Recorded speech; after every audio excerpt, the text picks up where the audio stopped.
நம்ம 2025 மார்ச் மாதம் 12 ராசிகளுக்கும் உள்ள பலன்கள், பலவீனங்கள்.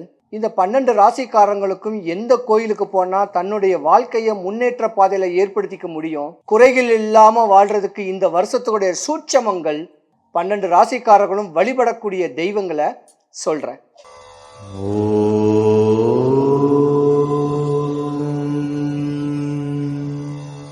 இந்த சோழிங்கேக்கிறது ஒரு பிரசன்னம்.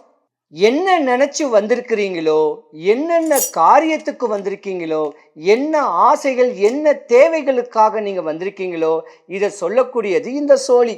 இது பேசும். இது மகாலட்சுமியோடைய ஆகர்ஷண பொருள். இந்த மகாலட்சுமி ஆகர்ஷண பொருள் சோழி நாங்கள் வாங்கி பாஞ்சாலங்குறிச்சி ஜக்கம்மா கோயிலுக்கு கொண்டு போயிட்டு அம்மா பாதத்தில் வச்சுட்டு அதுக்கப்புறம் தான் இந்த சோழியை இப்படி உருட்டுவோம். இந்த சோழியை போட போட கண்ணை மூடிக்கிட்டு உங்களை பற்றி நிறைய விஷயங்களை இந்த எச்சனி தாய் உங்களுக்கு சொல்லி கொடுக்கும். அற்புதமான ஒரு பிரசன்னம் கேட்குறது இந்த சோழி பிரசன்னம். வாங்க, உங்கள் மனக்குறை எல்லாம் போகிறதுக்கு சோழி பிரசன்னம் கேட்டுக்குங்க. இந்த சோழி பிரசன்னம் 12 ராசிக்கும் இந்த மாத பலனை எப்படி கொடுக்கும், மேசத்திலிருந்து மீன ராசி வரைக்கும் இனி வருங்காலங்கள் எப்படி இருக்கும் கேட்குறத இந்த சோழி போட்டு நான் உங்களுக்கு பதில் சொல்கிறேன்.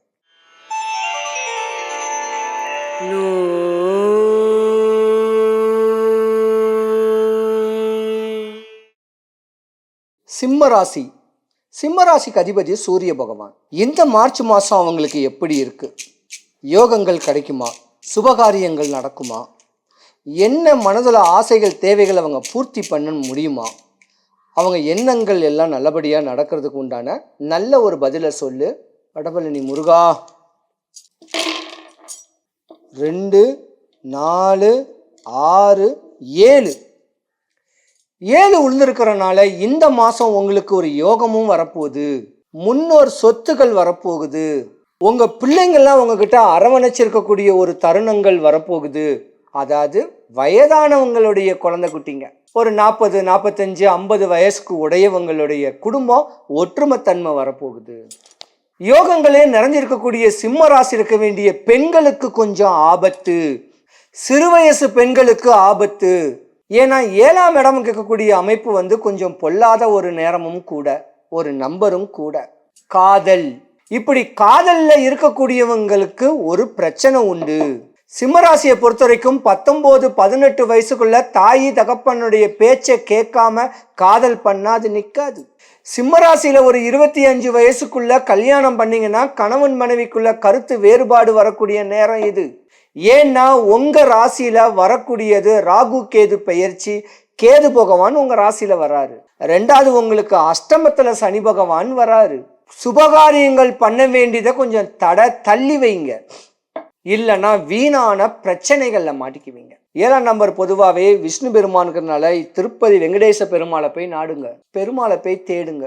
இப்படி முறையான வழிபாடுகள் பண்ணிக்கிட்டு வந்தீங்கன்னா உங்க வீட்டில் நடக்கக்கூடிய சுபகாரியத்துக்கு தடை வராது, இல்லைன்னா தடை கல் வரும். சிம்மராசி இருக்க வேண்டிய பெண்களுக்கு ரோகத்துல உடம்புல பிரச்சனைகள் வர்றதுக்கு வாய்ப்பு நிறைய இருக்கு. இடுப்புக்கு கீழே பலங்கள் இருக்காது. கை கால் வலி ஏற்படும். குடல் சம்பந்தப்பட்டையோ நெஞ்சு சம்பந்தப்பட்ட நோயோ உங்களுக்கு வரும்.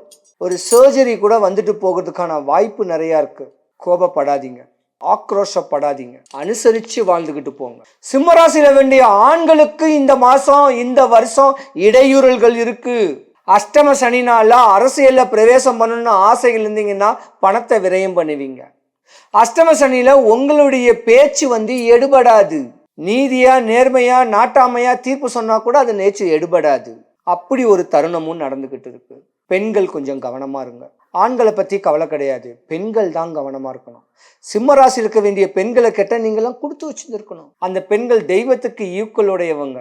தான் பிள்ளைங்க தான் கனவு மனல ஆசபாசங்கள் உடையவங்க. அனுசரிச்சு வாழ்ந்துகிட்டு போனா அஷ்டம சனி ஒன்றும் பண்ணாது. அஷ்டம சனி பெண்களை ஒன்றும் பண்ணாது.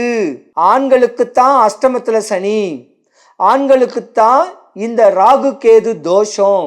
பெண்களை பொறுத்த வரைக்கும் முன்னோருடைய அனுகிரகங்கள் உங்களுக்கு கிடைக்க போகுது. அதாவது தாய் வழி முன்னோருடைய அனுகிரகம் கிடைக்கிறனால சூனியமே உங்களுக்கு பண்ணா கூட அது பலிக்காது. இனிமே நல்லா இருக்கக்கூடிய ஒரு தருணம் உண்டு.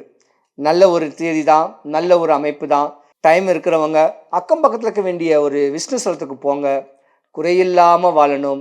சிம்மராசி அன்பர்கள் அனைவருக்கும் சுபிக்ஷம், ஐஸ்வர்யம், கடாட்சியம் கிடைக்க எம்பெருமான் வடபழனி ஆண்டவனுடைய அனுகிரகம் பரிபூர்ணமா கிடைக்கட்டும்.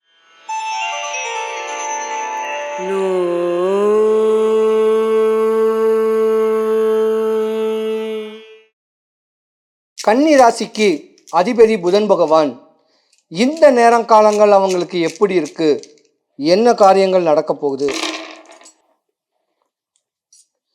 1 2 3 4 5 6 7 8 ஆகாத நேரம் ஆட்டி படைச்சுக்கிட்டு இருக்கு. கன்னிராசி நேயர்களுக்கு ஆண்டவனுடைய அனுகிரகம் தான் உங்களை காப்பாத்திக்கிட்டு இருக்கும். ஆணா இருந்தாலும் பெண்ணா இருந்தாலும் பல இன்னல் இடையூறுகளுக்கு ஆள்படக்கூடிய ஒரு தருணம் இந்த மாசம். பெண்களா பிறந்திருந்தீங்கன்னா குடல் சம்பந்தப்பட்ட நோய், உடல் சம்பந்தப்பட்ட நோய், தனக்கு ஏதாவது ஒன்று ஆயிடுமோ, தனக்கு மரணமே பாவிச்சிடுமோ, இல்லை தேவையில்லாம ஒரு சர்ஜரி ஏதாவது இன்னல் வருமோன்னு சொல்லக்கூடிய பயம் ஒரு நடுத்தர வயது பெண்களுக்கு உண்டு. கன்னிராசியை பொறுத்த வரைக்கும் கணையம் சம்பந்தப்பட்ட ஒரு நோய், அதாவது நியூட்ரஸ் பிரச்சனைகள் வர்றதுக்கு வாய்ப்பு நிறையா இருக்கு. கர்ப்பப்பை பிரச்சனை. தண்ணி நிறையா குடிங்க, உங்க குலதெய்வத்தை வழிபடுங்க. வழிபட்டுக்கு வந்தா ஒரு குறையும் இல்லை. ஏன்னா உங்க ஜாதகத்தை பொறுத்த வரைக்கும் பார்த்தீங்கன்னா சனி பகவான் தப்பான இடத்துல இருக்காரு.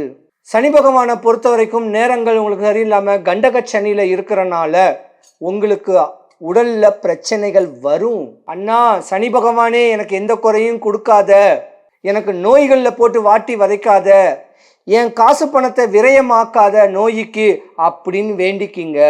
சனி பகவானும் செவ்வாய் பகவானும் ஒன்று.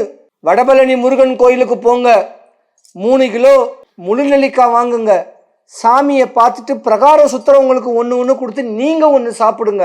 உங்கள் குடல் சம்பந்தப்பட்ட நோய் போகும். படிச்சுக்கிட்டு இருக்கிற பிள்ளைங்க ரொம்ப கவனமாக இருக்கணும். காதல்னு சொல்லக்கூடிய நோயில் மாட்டிக்கிட்டீங்கன்னா உங்கள் வாழ்க்கை சின்ன பின்னமாயிடும்.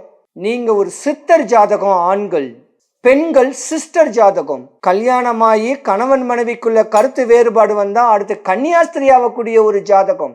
ரொம்ப கவனமாக இருக்கணும். முறையான வழிபாடுகள், முறையான பரிகாரங்களை பண்ணிக்கிட்டு உங்கள் வாழ்க்கையை தொடங்குங்க. புத்திசாலித்தனத்தை இழந்துடாதீங்க. ஏன்னா இந்த வருடம், இந்த மாதம் உங்களுக்கு ஆகாத மாதம்.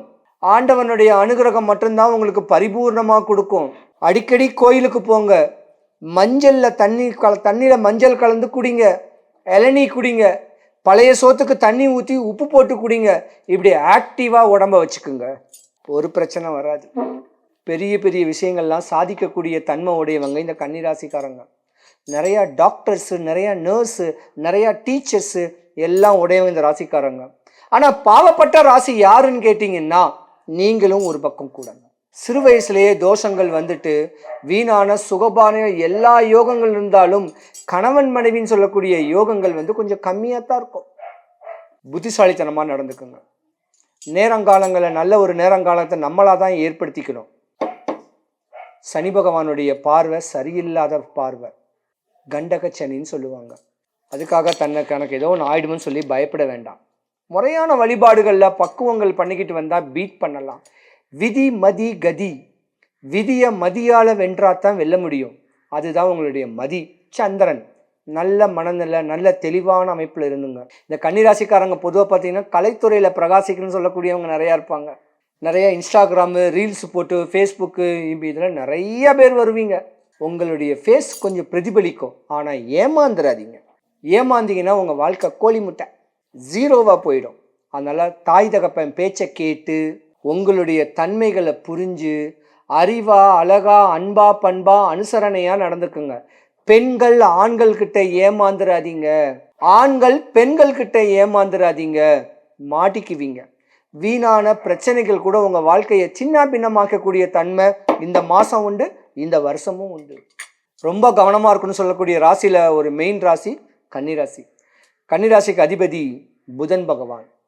வடபழனி முருகன் கோவிலுக்கு முன்ன இருக்கக்கூடிய பெருமாள் கோயிலை போய் வழிபாடு பண்ணுங்க. அங்கே ஒரு அரச மரம் இருக்குது. அரச மரத்தான நாகக்கல் இருக்கும். அந்த அரச மரத்தான மஞ்சள் குங்குமம் போட்டு கற்பூரம் ஏற்றி வழிபட்டு வந்தாலும் உங்கள் கவலைகள் தீரும். குறையில்லாமல் இருக்கணும். கன்னிராசி அன்பர்களுக்கு எந்த குறையும் வராமல் சுபிக்ஷம், ஐஸ்வர்யம், கடாட்சியம் கிடைக்க எம்பெருமான் வடபழனி முருகனுடைய ஆண்டவனுடைய அனுகிரகம் உங்களுக்கு பரிபூர்ணமாக கிடைக்கட்டும். இது என்னுடைய பூஜை ரூம்பு. சென்னை தாம்பரத்தில் 1,00,00,000 ரூபாய்க்கு கோயிலே கட்டியிருக்கிறோம். காலையில் ஒரு 9 மணி வரைக்கும் கோயில்களில் தேவையான வேலைகளை பார்த்துட்டு அதுக்கப்புறம் 9 மணிக்கு மேலே இங்கே பிரசன்னத்தில் இங்கே ஜோதிடத்தில் உட்காருவேன். இந்த இடம் எங்கே இருக்குன்னா கிழக்கு Tambaram garlic higher secondary school MES road. அந்த கார்லி ஸ்கூலுடைய பிளே கிரவுண்டுக்கு தாண்டி வந்தால் மோதிலால் நகர்னு சொல்லுவாங்க. அங்கே வந்து ஜோதிடர் கருப்புசாமின்னு கேட்டால் இந்த வீட்டு வாசல்லையே விட்டுருவாங்க. நிறைய பேர் வருவாங்க, வந்துக்கிட்டே இருப்பாங்க. அவங்கவுங்களுடைய தேவைகள் ஆசைகளை பூர்த்தி பண்ணிக்கிட்டு இருப்பேன். ஜோதிடம் சோழி போட்டு சொல்லுவேன், ஜாதகம் பார்த்து பலன் சொல்லுவேன். இப்படிலாம் பலன் சொல்லிக்கிட்டு இருந்தாலும் வந்தவருடைய ஆசைகள் தேவைகள் பூர்த்தி பண்ண ஒரு சூட்சமமான ஒரு வழிபாடு பரிகாரம் ஒன்று பண்ணி கொடுப்பேன். பரிகாரம்னா பயப்பட வேண்டாம், சின்ன வழி. வரும்போது 5 எலுமிச்சம்பழம் எனக்கு வாங்கிட்டு வரணும். இங்கே வந்தீங்கன்னா 5 எலுமிச்சம்பழத்தை அம்பாளுக்கு கொடுத்துட்டு ஒரே ஒரு எலுமிச்சம்பழத்தை மந்திரங்கள் சொல்லி உன் ஆசைகள் தேவைகளை என்ன வேணும் கேட்டு அவகிட்ட மந்திரத்தில் பாவிச்சு, எந்த ஒரு ஆசைகளாக இருந்தாலும் எந்த ஒரு தேவைகளாக இருந்தாலும் மந்திரத்தினால அதுக்கு சக்திகள் கொடுத்து தெய்வ பலன் கொடுத்து அந்த எலுமிச்சம்பழத்துக்கு இந்த மாதிரி உருவேத்தின ஒரு மை செஞ்சு மை தடவி கொடுப்பேன். நீ என்ன வேணா எதிர்பார்த்துக்கோ, என்ன வேணா ஆசைகள் தேவைகள் இருக்கட்டும்.